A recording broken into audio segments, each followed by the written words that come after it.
Qu'est-ce qui opère la mue entre le moment où il est fidèle à Laurent Gbagbo et celui où il le trahit pour rejoindre Alassane Ouattara? Très bonne question. Il ne vous a pas échappé qu'entre les deux événements que vous citez, il y a eu une élection. Oui. Il y a eu l'élection présidentielle de 2010, qui a eu lieu le 28 novembre, d'abord le 28 octobre, et ensuite, par la suite, en novembre 2010. Cette élection a été l'occasion de voir l'alliance constituée depuis 2005 par le PDCI-RDA et le RDR battre au deuxième tour celui qui était arrivé au premier tour, avec 38% de voix, le candidat Laurent Gbagbo. Eh bien, cette alliance, ayant gagné les élections, le président de la République, démocratiquement élu, propose à Guillaume Soro, qui n'était pas, je vous le rappelle, le Premier ministre de Laurent Gbagbo. Il était le Premier ministre issu de l'accord de paix de Ouagadougou, un accord de transition dont la responsabilité majeure était l'organisation des élections. Mais il n'en reste pas moins non, mais écoutez, que dans les pouvoirs tels qu'ils sont constitués en Côte d'Ivoire, on a un exécutif bicéphale qui est constitué du président de la République et du Premier ministre. Et en l'occurrence, là, on avait un président qui était Laurent Gbagbo et un Premier ministre qui était Guillaume Soro. Pas du tout. Alors, le Guillaume Soro de 2007 à 2010 est Premier ministre en vertu des accords de paix de Ouagadougou. Ces accords lui donnent comme première mission l'organisation des élections, présidentielles notamment, par la suite législatives, municipales. Deuxième mission, la réunification des deux armées, ce qu'on a appelé le DDR. Ce n'était pas un désarmement unilatéral de la rébellion ivoirienne, c'était la construction de l'armée unifiée, d'ailleurs en créant ce qu'on va appeler à cette époque-là le centre de commandement intégré des deux armées. Guillaume Soro s'efforce d'accomplir cette mission du mieux qu'il peut. Et d'ailleurs, avec l'accord de toutes les parties, il va organiser, sous la supervision de l'Organisation des Nations Unies, attention, c'était quand même une élection hyper supervisée, eh bien, la première présidentielle vraiment inclusive de l'histoire de Côte d'Ivoire.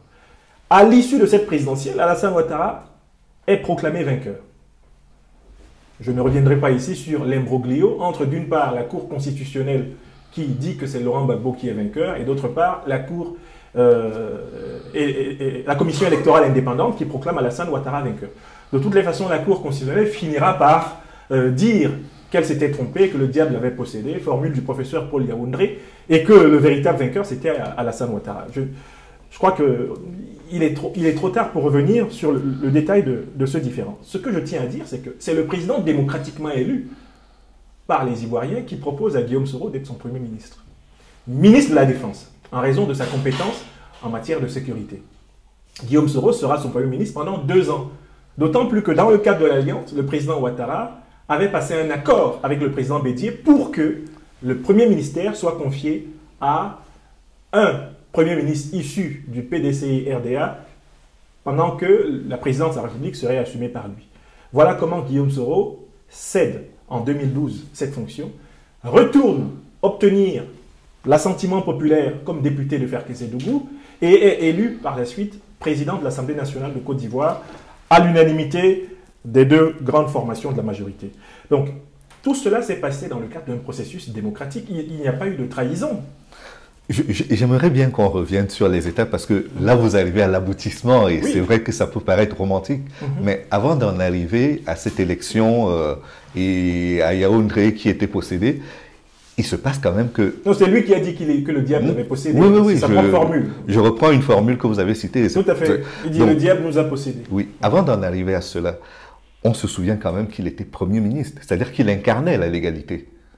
Mais et dès lors que vous êtes reconduit, d'abord il a présenté sa démission au président nouvellement élu, lequel l'a reconduit comme Premier ministre. Tout cela est légal. Vous êtes en train de brûler une étape. Avant d'en arriver à cela, au moment où on organise les élections, c'est lui le Premier ministre et c'est lui qui a d'ailleurs en charge l'organisation de ces élections. Oui. Qu'est-ce qui se passe pour qu'il ne se rende pas compte qu'il y a eu mal-donne à un certain moment? Quel mal-donne? De quel mal-donne parlez-vous exactement? Les trucages, les élections, les appareils qui ne sont pas d'accord sur la proclamation des résultats. L'élection a été quintuplement certifiée. Et selon la formule d'un certain Laurent Gbagbo lui-même, en Côte d'Ivoire, la politique marche à 3 pieds. Si tu as un seul pied, tu vas perdre l'élection. Laurent Gbagbo a validé les résultats du premier tour. Oui. Au premier tour, il avait 38%. Oui. Au premier tour, Henri Konan Bédié était à 25% par là, Alassane Ouattara à 32%. la grande question que vous devez vous poser, c'est où Laurent Gbagbo allait-il prendre le surplus pour gagner au deuxième tour? Non, mais c'est pas mathématique, c'est pas arithmétique. Eh bien, on n'additionne pas seulement. Les élections suivantes ont bien montré, les élections suivantes, notamment avec l'appel du président Bédié pour le président Ouattara, ont bien montré que dans ce pays, celui qui détient, dans cette époque-là en particulier, une alliance forte de deux formations politiques, au deuxième tour, de toutes les façons, est sûr de gagner. Je ne voudrais pas revenir sur le détail de cela. Je vais juste citer un exemple.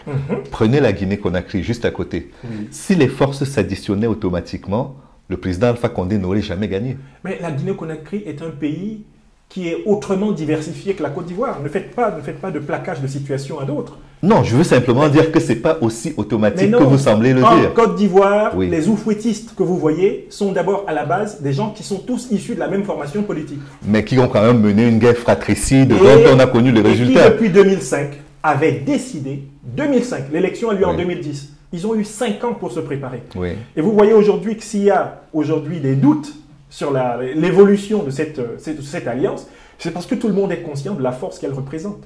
Cette alliance entre le PDC et le RDR, c'était la reconstitution de la toute-puissance en réalité du grand parti que Félix Houphouët-Boigny laisse dans les années 90.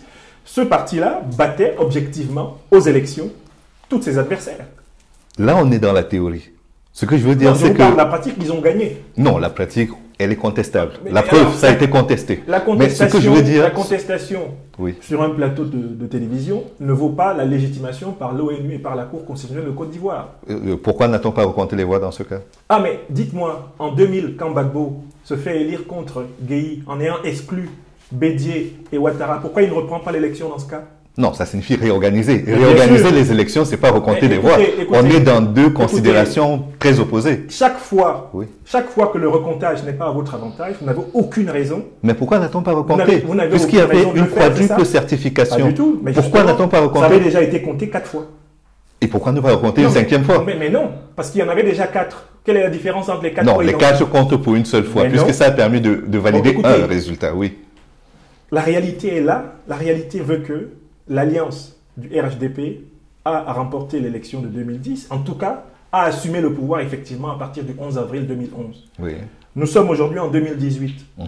La grande question que les Ivoiriens ou les Africains peuvent se poser n'est pas de savoir qui a gagné les élections de 2010. Non, je ne suis pas en train de demander La question qui a aujourd'hui, gagné. c'est de dire, parce qu'on parle de Guillaume Soro, Oui. est-ce que devenir le Premier ministre d'Alassane Ouattara, après avoir été Premier ministre de transition, c'était trahir quelqu'un?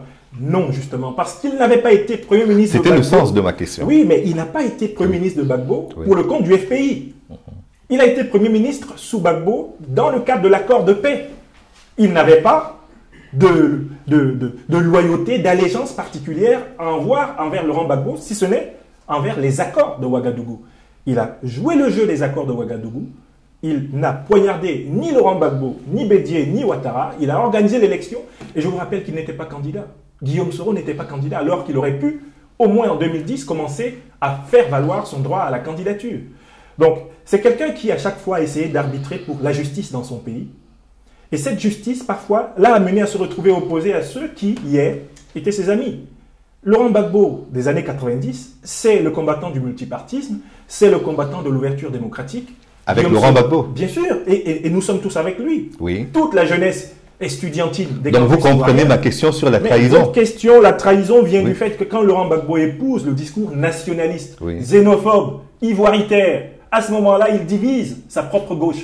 Sa gauche devient en réalité une gauche nationale chauviniste. Et à partir de là, cette gauche s'aliène une partie des Ivoiriens, une partie des fils adoptifs de la Côte d'Ivoire dont nous sommes, et une partie de l'Afrique et du monde.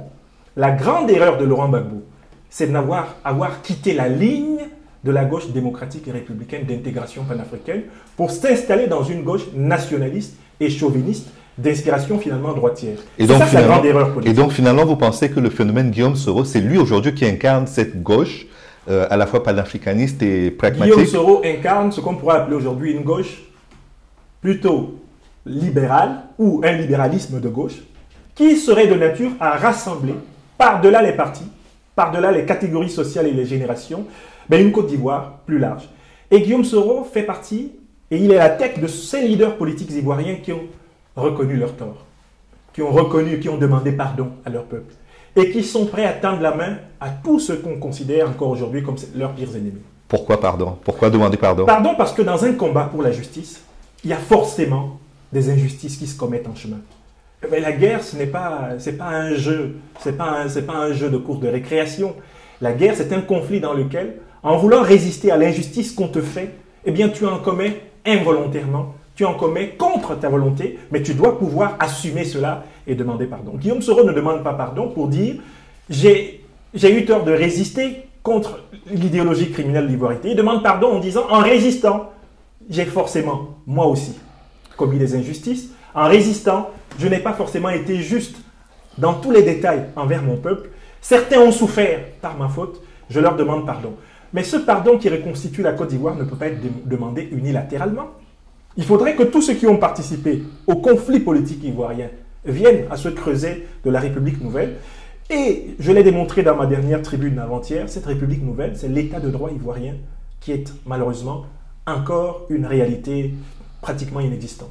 Est-ce qu'il pourrait pousser son pardon jusqu'à aller rencontrer Laurent Gbagbo ou son épouse et leur demander pardon? Guillaume Soro a dit par 2 fois, par 3 fois maintenant, publiquement, qu'il était disposé à aller rencontrer le président Laurent Gbagbo à La Haye. D'ailleurs, dans sa dernière interview sur RFI, il a rappelé que si ça n'était pas encore fait, cela ne dépendait pas de sa volonté. Il fallait une volonté commune. Guillaume Soro a demandé officiellement et publiquement la libération de tous les prisonniers politiques. Je dis bien prisonniers politiques. Il n'a pas dit prisonniers. Prisonniers politiques de Côte d'Ivoire. Vous supposez bien que les personnes que vous citez font partie des prisonniers politiques. Et que si on veut construire la République du XXIe siècle ivoirien, l'état de droit consensuel, l'état de droit non discriminatoire, exemplaire, il faut qu'on ait la force de pardonner à ceux qui nous ont fait souffrir. Le Rwanda a pu se construire sur cette base-là, se reconstruire en faisant vivre bourreaux et victimes ensemble. Le Rwanda est aujourd'hui une république exemplairement gouvernée. L'Afrique du Sud, avec sa démarche de réconciliation et de vérité, s'est rebâtie et est en train de s'élancer dans le siècle. La Côte d'Ivoire, qui a connu une crise électorale de 3000 morts, là où le Rwanda en a connu une de plus d'1 million de morts, et l'Afrique du Sud, une qui, sur plusieurs décennies, aura fait probablement plus d'1 million de personnes tuées, eh bien, ont réussi à se remettre sur leurs pieds et à vivre ensemble. Guillaume Soro incarne... Pourtant, le chantier aujourd'hui de la réconciliation, c'est celui sur lequel on peut dire que le bilan à la fois de Guillaume Soro et du président Alassane Ouattara est le pire. Je ne dirais pas que ce bilan est le pire, parce que, comme vous le voyez bien, le président Ouattara ou le président de l'Assemblée nationale, Guillaume Soro, ont eu du mal à mener ensemble une réconciliation sans que l'autre partie accepte de faire le pas. Je rappelle que le discours... Mais si vous envoyez le président Gbagbo à la Cour pénale internationale, ce n'est pas un signal de réconciliation fort, hein? Pour ma part, oui. Je rappelle les dernières déclarations de Guillaume Soro. Guillaume Soro sait que Laurent Gbagbo est désormais à la Cour pénale internationale et que... Est-ce que ça n'a pas été une erreur de l'y traduire? Écoutez, l'engagement de la Côte d'Ivoire à la Cour pénale internationale n'est pas le fait de Guillaume Soro. Le premier à avoir engagé la Côte d'Ivoire à la Cour pénale internationale, c'était le président Bédié en 1998.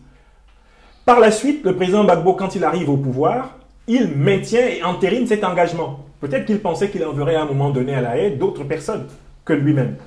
Quand le président Ouattara prend le pouvoir, la Côte d'Ivoire est délabrée, et sous l'argument de ne pas pouvoir juger Laurent Gbagbo en Côte d'Ivoire, sans que l'on ne crie à la justice des vainqueurs, il confie justement Laurent Gbagbo à la Cour pénale internationale de La Haye. Donc je rappelle qu'il s'agit d'un engagement continu de 3 chefs d'État ivoiriens qui fait que la Côte d'Ivoire se sente tributaire et en relation avec cette Cour. Mais en quoi est-il plus facile de juger Mme Gbagbo en Côte d'Ivoire et de faire juger le président Gbagbo à la Cour pénale internationale? Écoutez, en quoi y a-t-il ce 2 poids 2 mesures? Écoutez, oui. Mme Gbagbo n'était pas présidente de la République de Côte d'Ivoire. Elle était députée. Mme Gbagbo était députée de Côte d'Ivoire oui. et épouse du chef de l'État précédent. Oui. Et il me semble que de toutes les façons, la Côte d'Ivoire aurait donné une image plus négative encore d'elle-même en continuant d'envoyer ses filles et ses fils à La Haye. Je fais partie de ces intellectuels, fils adoptifs de la Côte d'Ivoire, qui estiment qu'il est temps et que tôt ou tard, il faut que tous les fils de la Côte d'Ivoire rentrent chez eux. L'Afrique n'a aucun honneur à voir tous ces conflits politiques résolus dans une cour dans laquelle on ne juge pas les criminels issus des grandes puissances. L'Afrique doit, elle aussi, rapatrier sur son sol sa capacité judiciaire, sa capacité d'arbitrage de conflit. Donc, attention, je ne suis surtout pas de ceux qui pensent que le fait que les Africains soient conduits à la haie est une bonne chose pour l'Afrique. Mais en même temps, dans la situation de la crise post-électorale 2011, la situation dans laquelle le pays était déchiré, juger Laurent Gbagbo en Côte d'Ivoire ou juger Blé Goudé en Côte d'Ivoire dans les conditions qui étaient celles de cette époque-là, c'était en réalité prendre le risque dans tous les cas d'être considéré comme impartial, comme être en train de se venger. Et les extrémistes du pouvoir actuel étaient là et qui auraient pu bien sûr biaiser ce jugement. Il me semble que la Côte d'Ivoire, celle qui approche avec les années 2020, doit être celle qui va voir Laurent Gbagbo et Blé Goudé rentrer chez eux. Très bien. Passons maintenant à Guillaume Soro en personne et son action après la crise post-électorale de 2011. Est-ce que vous avez l'impression qu'il est compatible avec le RDR et surtout le Rassemblement des Oufouettistes? Je prendrai pour la première partie, donc le RDR, une échelle de mesure très élémentaire. Hein. C'est comment le peuple du RDR accueille Guillaume Soro lors de toutes les manifestations publiques. Incontestablement, Guillaume Soro est, dans la famille politique du RDR, l'homme politique de sa génération le plus aimé. On l'a vu lors des différents congrès où il s'est rendu. On l'a vu même lors des réunions de la direction de son parti où il se rend. On a vu l'engouement avec lequel on l'accueille. Le peuple du RDR, c'est mon observation, aime Guillaume Soro. Maintenant, vous savez que le domaine politique est aussi un domaine de concurrence et de rivalité. C'est humain. Et il est probable, et on peut l'observer qu'à la tête du RDR, dans la direction, il y a des cadres qui estiment peut-être pouvoir également faire valoir leurs ambitions.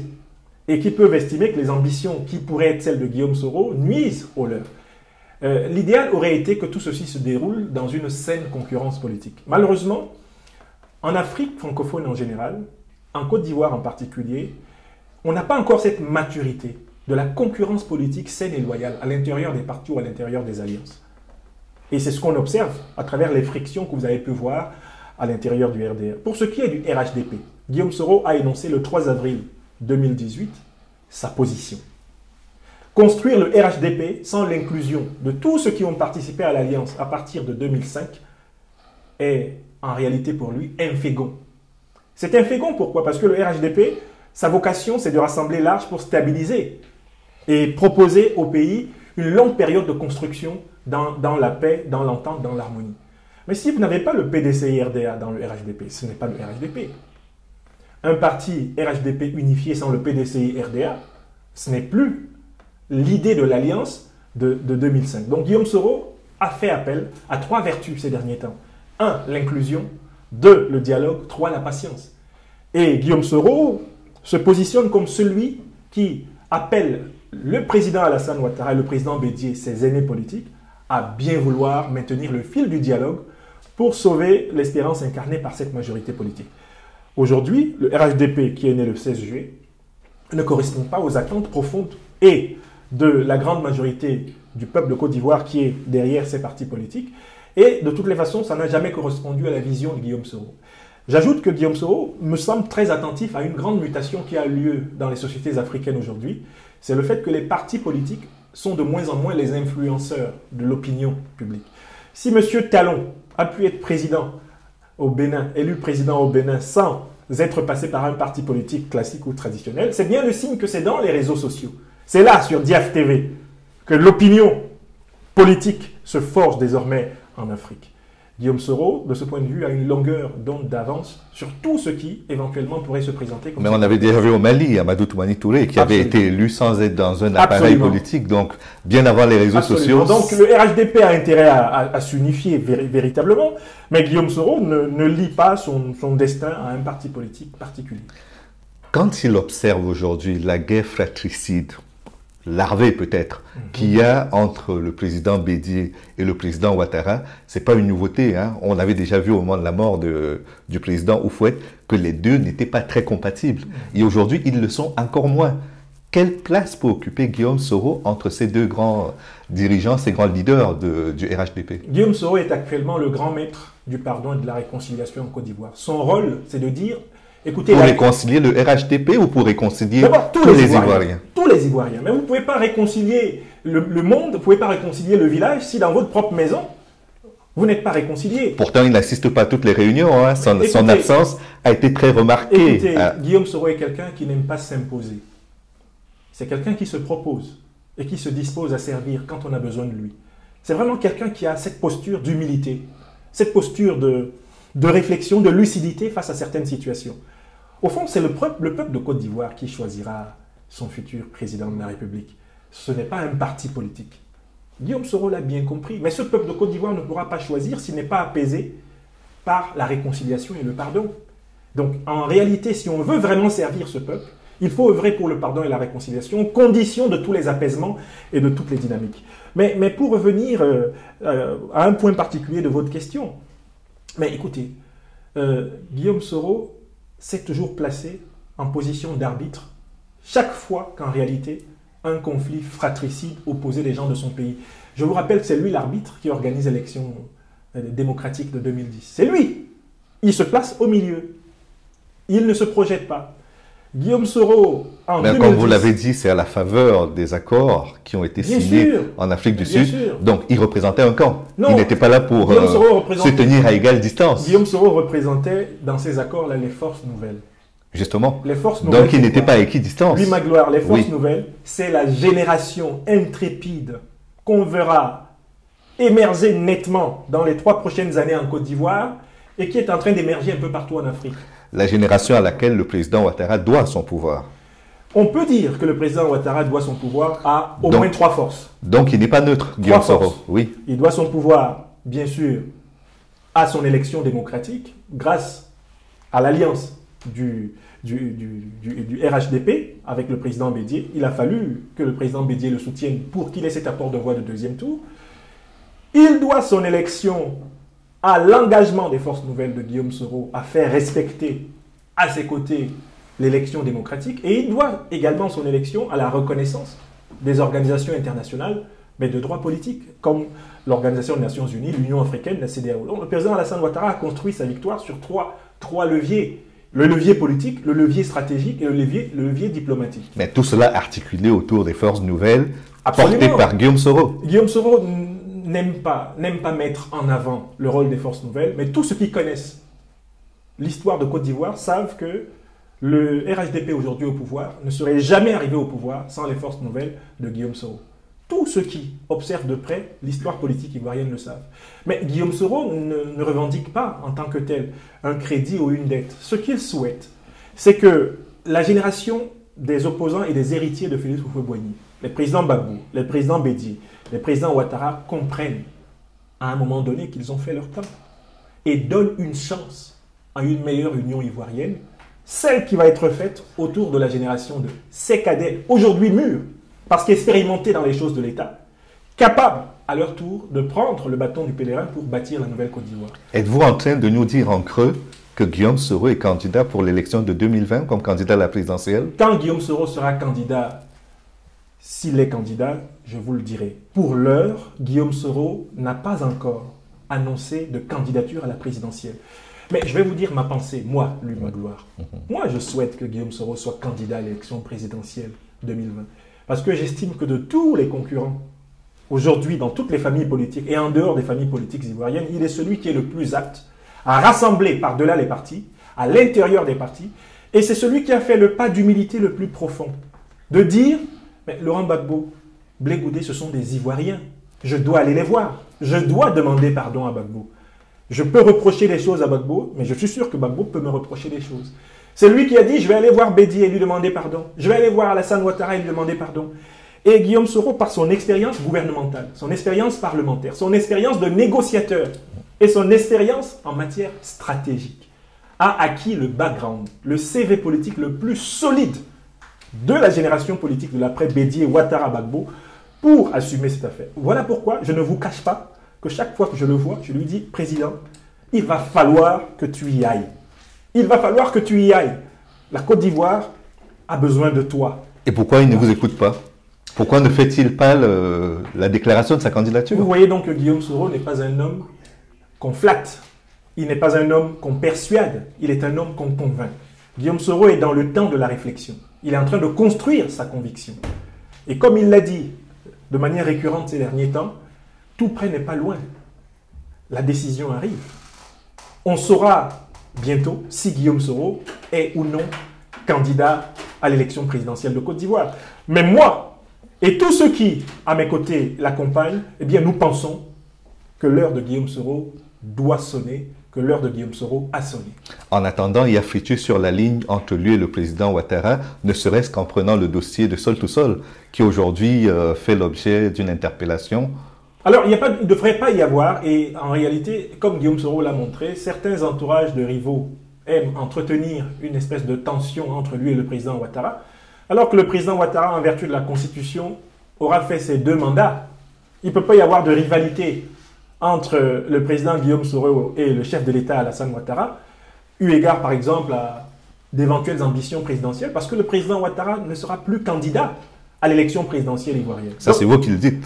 La Constitution ivoirienne le dit, ce n'est pas moi qui le dis. Il y a plusieurs pays où la Constitution dit des choses et où il se passe d'autres choses. Le rapport de force politique en Côte d'Ivoire ne plaide pas pour une tentative de tripatouillage constitutionnel.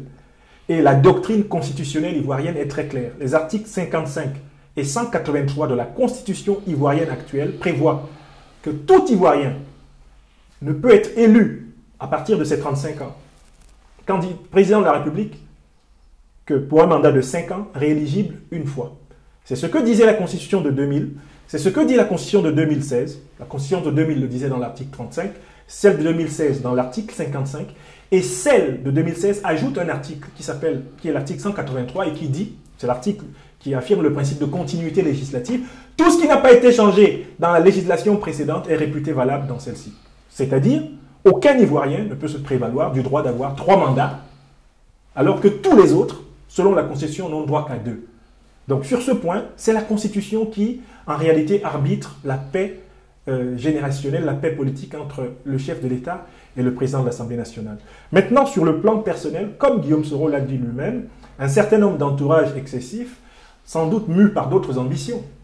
Je vous ai expliqué un tant soit peu qu'au RDR, il y a des gens qui prétendent pouvoir mieux incarner l'alternance générationnelle que Guillaume Soro, eh bien, entretiennent une espèce d'hostilité qui, en réalité, n'a pas lieu d'être. La Côte d'Ivoire n'a pas le droit de repartir dans une aventure meurtrière, une aventure fratricide, alors que sa constitution actuelle permet parfaitement, avec une commission électorale indépendante qu'il faut réorganiser de manière consensuelle et inclusive, mais des élections apaisées en 2020. Et quand on regarde quand même, parce que vous avez utilisé le terme de fratricide, je suis absolument d'accord parce que c'est celui que j'utilise depuis le début de cette émission. Le PDCI-RDA estime qu'il doit présenter un candidat à cette élection.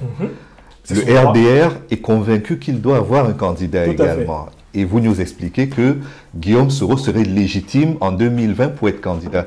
Est-ce que la famille RHDP n'a pas fini de montrer qu'elle est en déconfiture?